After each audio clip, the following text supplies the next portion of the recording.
Okay, अस्सलाम वालेकुम, welcome in Alam academy. अच्छा, यहाँ तक मैंने मिलियंस ऑफ एल्वियोलाई का टॉपिक कंप्लीट किया, ठीक है। अब आप देखें, each alveolus is the respiratory surface. मैंने आपको बहुत बार बता चुकी हूँ वीडियोस में कि एल्वियोलस आपका रेस्पिरेटरी सरफेस है, जबकि रेस्पिरेटरी ऑर्गन जो आपका वो है वो लंग्स है, ठीक है। ये चीज़ क्लियर हो गई होगी। It's a pouch like microscopic structure. ये भी आपने पहले पढ़ा कि माइक्रोस्कोपिक स्ट्रक्चर यानी आप इसको नेक्ड आई से नहीं देख सकते, माइक्रोस्कोप यूज़ करनी पड़ेगी। Made up of only one layer of cell, एक लेयर ऑफ सेल। आपने सिंपल और स्ट्रेटिफाइड टिश्यूज़ में पढ़ लिया है कि सिंपल क्या होता है, एक लेयर सेल होती है और स्ट्रेटिफाइड मल्टीपल लेयर्स होती हैं। तो सिंपल लेयर है यानी कि सिंपल इसकी टिश्यू की लेयर है, एक सिंगल लेयर पे डिपेंड करता है, सेल्स से बना हुआ। तो it is enclose by dense capillary network. अब आप यहाँ पे भी देख सकते हो कि ये बहुत ही डेंस कैपिलरी नेटवर्क है, यानी डेंस बहुत ज़्यादा मेशवर्क है बना हुआ नेटवर्क, बहुत ज़्यादा। बिल्कुल आप जैसे अपने पोल पे, तारों के पोल पे कई ये पोल या इस तरह की जो पोल्स होती हैं उस पर देखते हैं ना कि बहुत सारा तार और इस तरफ से इधर से बना हुआ है, बिल्कुल मैशवर्क बना हुआ है। तो वो इस तरह से बिल्कुल कैपिलरी नेटवर्क दिख रहा है ये, ठीक है। अच्छा, it is enclosed bye a dense capillary network it in each alveolus. अच्छा, कैपिलरी आपका कॉन्सेप्ट अगर नहीं बना हुआ है तो फिर देखें, आपकी आर्टरी इधर से आ रही है और इधर से वेन आ रही है और यहाँ पे ये बहुत सारा इस तरह करके छोटी छोटी बारीक बिल्कुल जो है ना वो इस तरह से ये आपकी कैपिलरी बन जाती है। फिर यहाँ से ये वेन्स को कंटिन्यू कर देती हैं, ठीक है। तो ये या तो फिर कनेक्शन में भी हेल्प कर रही होती हैं कहीं का बार। अगर आपका ये क्या बेनिफिट है इसका नेचुरली कि ये चीज़ अगर एक इसमें से भी बंद हो गया तो बाकी हैं इसको फ़्लो को देने के लिए। अगर एक चोक हो गया तो दूसरा कुदरत ने इसीलिए इसको बनाया। अब क्या होगा कि अगर यहाँ पे सिर्फ एक ही आर्टरी वेन से कनेक्ट हो रही होती तो क्या होगा, अगर ये चौक हो गया तो आगे पूरा सिस्टम ब्लॉक हो गया, coma and death leads to coma and death. आप इतनी जल्दी इसको कूप अप कर ही नहीं सकते। तो ये कुदरत का एक तरफ से निज़ाम है कि एक अगर माइन्यूट ओपनिंग बंद हो गई है तो दूसरी चीज़ आप बहुत सारी को कंटिन्यू कर सकते हो, ठीक है। अच्छा, अब देखो, अब यहाँ पे क्या लिखा हुआ है, it is enclosed by dense capillary network in each alveolus exchange of gases takes place between air and blood. अब आप सोच रहे हैं ना कि मैंने आपको ये चीज़ पढ़ाई यहाँ पर कि ये जो लंग्स आ रहा है कार्बन डाइऑक्साइड एल्वियोलस से जो है ऑक्सीजन जो है वो आ रहा है और कार्बन डाइऑक्साइड रिमूव हो रहा है। तो यहाँ क्या आ रहा है, ये एल्वियोलस यहाँ पे क्या आ रहा है, तो ये एल्वियोलस जो है यहाँ पे अंदर जो एल्वियोलस है इसके अंदर से कैपिलरी जो गुजर रही है इसके अंदर है ब्लड, और ये ब्लड डीऑक्सीजनेटेड को कैरी कर रहा है, ठीक है। अब यहाँ पे बड़ा सा देखें आप, ठीक है, ये ब्लड कैपिलरी में एक डीऑक्सीजनेशन को यहाँ से आ रही है पल्मोनरी आर्टरी, डीऑक्सीजनेटेड ब्लड को कैरी कर रही है, ठीक है। यहाँ पे बहुत सारा ऑक्सीजन मौजूद है।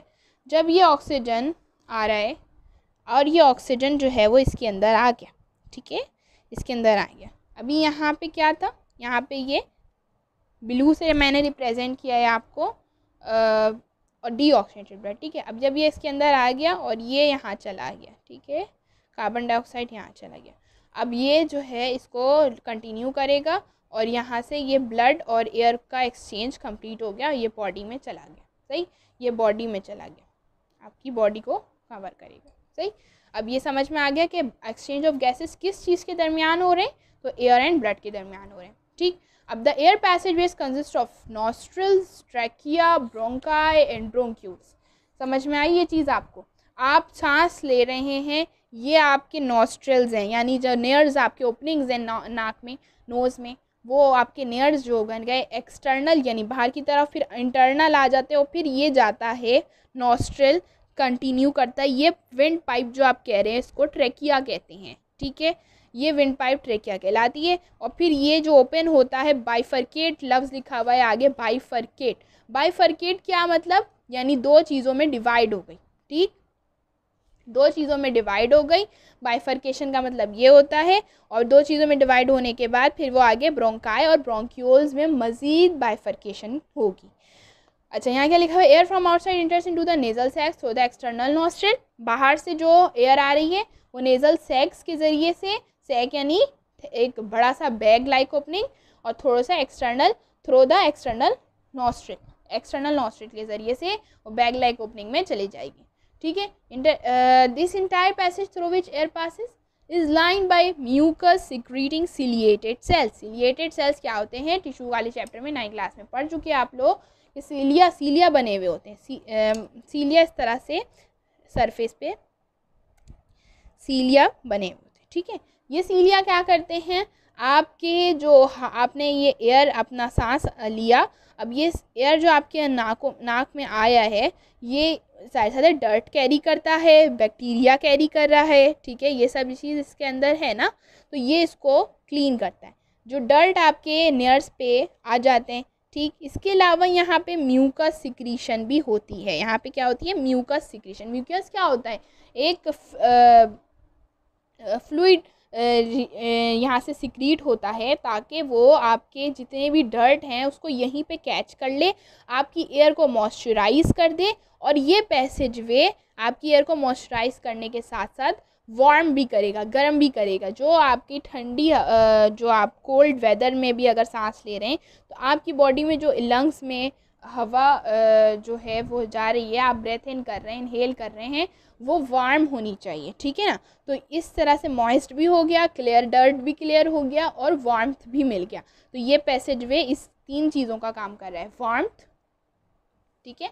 आप इसको नोट करें अपनी कॉपी पर कि पैसेज वे जो आपका है वो आपके सबसे पहले एयर को वार्मथ कर रहा है, दूसरा उसको मॉइस्ट कर रहा है, और तीसरा वो डर्ट क्लियर कर रहा है, ठीक है, डर्ट को क्लियर कर रहा है, ठीक है। ये 3 काम आपका जो है वो मॉइस्चर जो आपका नेयर्स है, नेयर्स से नोज से गुजरते वक्त काम हो रहा है, ठीक है। अब देखिए, the internal surface has rich blood capillaries. अच्छा, अब यहाँ पे ब्लड कैपिलरीज का मैशवर्क भी बहुत ज़्यादा है, ठीक है, which in turn incoming air slightly hot, जो कि फिर वो क्या करेगा, जाहिर सी बात है ब्लड आपका थोड़ा सा वार्म होता है तो फिर वो इसको वार्म कर देगा, आपका जो एयर इनकमिंग एयर है वो उसको वार्म कर देगा। जो मैंने आपको 3 चीज़ें बताई वो मेन इंपॉर्टेंट चीज़ें यहाँ कवर हो गई। The hairs in the nasal sacs as well as ciliated epithelium and mucus keep the air clean by trapping and removing the dust and germs. ये बात भी मैंने आपको बता दी कि जो लाइनिंग है म्यूकस सिक्रीशन और फिर सीलिएटेड जो थिंग है, यहाँ पे सीलिया मतलब क्या होता है, आई लैशेस, तो लैशेस लाइक जो प्रोजेक्शंस हैं ये, तो ये इसको कंप्लीट करती हैं, डस्ट और जर्म्स को क्लीन करती हैं। This ensures clean air to approach the respiratory surface which is alveoli. Okay, now trachea देखें आप। ट्रेकिया क्या है, internal opening of nasal sac opens into the long tube. आपका नोज जो है वो कंप्लीट इनसाइड जाके कहाँ ओपन हो रहा है, ट्रेकिया में, जो वेंट पाइप आ गई आपकी। There is a box larynx. Larynx क्या है, जिसको आप कहते हो साउंड बॉक्स। साउंड बॉक्स, आपकी जो आवाज़ निकल रही है ना वो लैरिंग्स की वजह से निकल रही है। साउंड बॉक्स कहाँ मौजूद है, ट्रेकिया में, बिल्कुल एयर जहाँ से आपकी दाखिल हो रहा है वहाँ पे लैरिंग्स मौजूद है। अगर ये चीज़ ना हो तो आपकी आवाज़ ना निकले, ठीक है। अच्छा, रेजोनेंस की वजह से फिर आवाज़ आती है। Containing vocal cords to produce sounds, vocal cords मौजूद होते हैं जिसकी वजह से आवाज़ आ रही होती है, ठीक है। Opening of larynx is known as glottis. अब लैरिंग्स जो एक ट्यूब लाइक ओपनिंग है, यहाँ पे मैं आपको दिखाऊं कि ये ट्यूब लाइक ओपनिंग है, ठीक है। अब इसके ऊपर ये जो ओपनिंग है ये ग्लॉटिस कहलाती, ठीक है।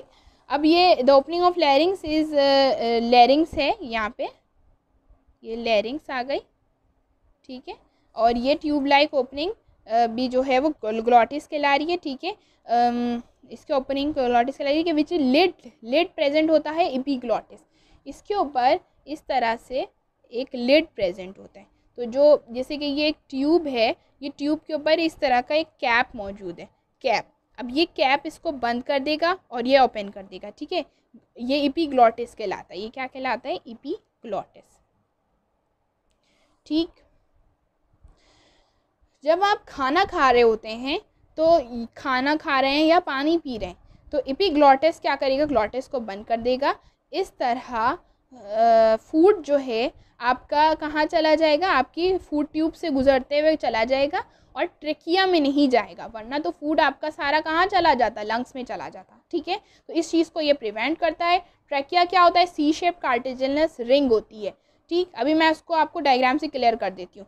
It prevents from collapsing. C shape cartilaginous ring का क्या मकसद है, कोलैप्सिंग से बचाता है। कोलैप्सिंग मैंने आपको बताया कि कोलैप्सिंग क्या होता है, ताकि वो चीज़ जो है फ्लैट ना हो जाए, बंद ना हो जाए, उसको ओपन रखता है। Trachea is the centre of the thorax, bifurcates into smaller ducts और ब्रोंकाई। डक्ट्स यानी कि मजीद इसकी किनाल्स बन रही हैं तो ब्रोंकाई में डिवाइड होता है। ट्रेकिया किस में डिवाइड होगा, ब्रोंकाई में डिवाइड होगा, बाइफरकेट हो जाएगा। ठीक। Each bronchus divides do have a C shape. अच्छा, ब्रोंकस के अंदर भी सी शेप कार्टिलेज होता है। ब्रोंकस जो है वो लंग्स में ओपन होता है। ब्रोंकस कहाँ ओपन होगा? लंग्स में ओपन होगा। As soon as it enters into the lungs it breaks up into many smaller ducts called bronchioles. तो मजीद डिवीजन क्या होगी? ब्रोंक्यूल होगी।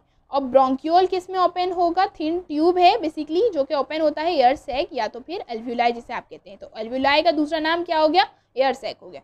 ये क्या आ गया? अब ये बाइफरकेट हो गई। अब यहाँ पे ये लंग्स की वॉल आ गई है, ये लंग्स की वॉल है, और यहाँ से ये जो डिवाइड होके अंदर जा रहा है ना, ये डिवाइड होके जो अंदर जा रहा है, ये क्या चीज़ है? ये है आपका ब्रोंकस। ये देखें लिखा हुआ है लेफ्ट मेन ब्रोंकस, एंड ये लिखा हुआ है राइट मेन ब्रोंकस। ठीक। अब ये वॉल मज़ीद ये ट्यूब डिवाइड कर रही है, ये ट्यूब डिवाइड कर रही है, ये क्या हो गई? ये हो गई आपकी ब्रोंक्यूल। ये क्या हो जाएगी? ब्रोंक्यूल। ठीक। ये चीज़ समझ में आ गई आपको? अब मैं आपको एक चीज़ दिखा रही हूँ, ये आप इसको टॉप से देखें, टॉप से देखें आप इसको, तो आपको समझ में आएगा कि ये आ रहा है आपका ट्रेकिया, ये आपकी लंग की वॉल है, लंग्स की वॉल है।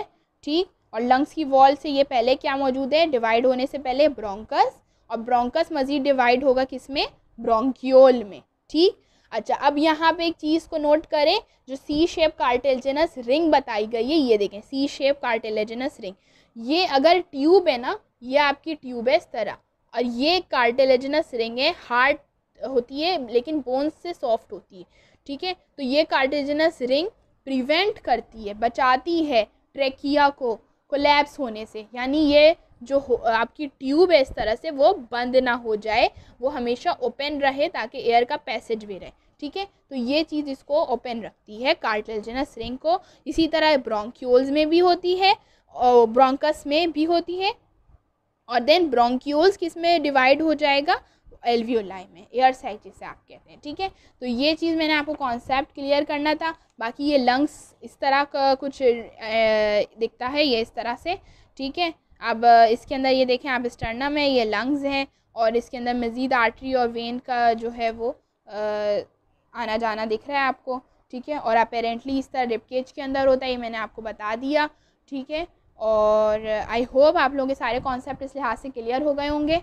कोई कॉन्सेप्ट में परेशानी है तो आप पूछ सकते हैं। नेक्स्ट टॉपिक हमारा प्रोसेस ऑफ ब्रीथिंग होगा, जो हम पढ़ेंगे एल्वियोलाई के कॉन्सेप्ट से कोरिलेट करके। और थैंक यू।